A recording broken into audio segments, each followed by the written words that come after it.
It isn't easy to edit your own writing.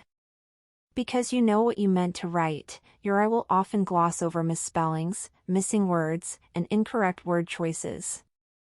Even when you are determined to slow down and read what you've written word for word, it's hard to resist skimming some sections.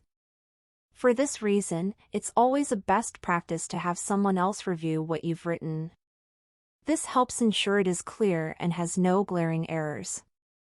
However, there are occasions when editing your own writing is unavoidable.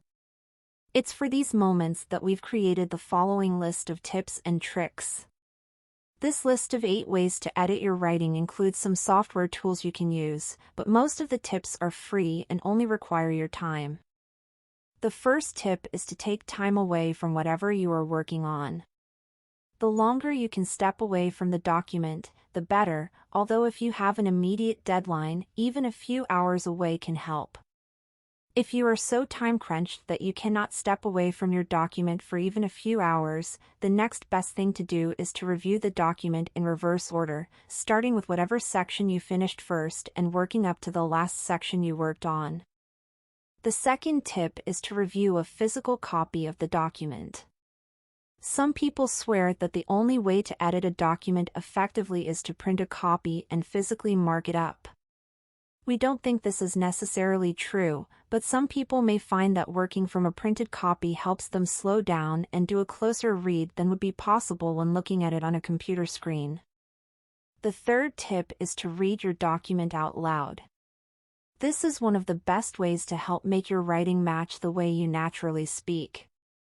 If you are working on a longer document, reading the whole thing may not be feasible. However, you can still use this method by reading the paragraphs or pages that are giving you the most difficulty. All of these strategies have one thing in common, which is that they help you look at your writing in a new light. The fourth strategy does this by changing how you read. Instead of reading your sentences from beginning to end, you're going to read your sentences in the reverse direction, from the end to the beginning. Each method we're outlining works better for some things than others. This method is particularly good for spotting typos like extra letters or words. Tip number 5 is to change the spacing of the document. This will help you look at it with a fresh perspective.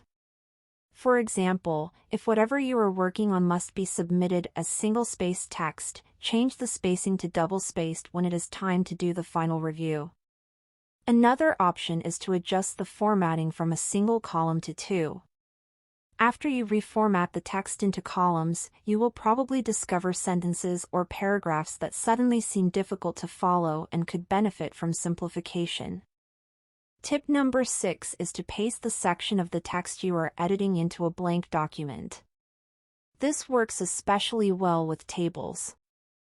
After you have copied the table or figure onto a blank page, you can place the new page next to the main document. This makes it easier to compare the table or text against the content in the main document and ensure everything is correct, consistent, and complete. The 7th tip is to be aware of what trips us up as writers.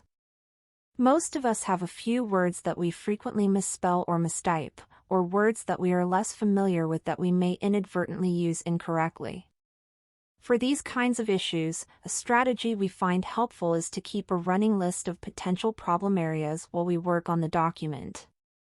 During the editing stage, we will return to this list and search the document for each term to check that everything appears correctly. Our 8th and final suggestion is to use an advanced spell checker such as Grammarly. Microsoft's built-in grammar and spell checker tool has gotten increasingly robust and is a good option as well, particularly because it is easy to implement as part of Microsoft Word. Sometimes Microsoft Word's grammar and spell checker tool is all we use because third-party tools, like Grammarly, have limits on how many pages can be reviewed at a time.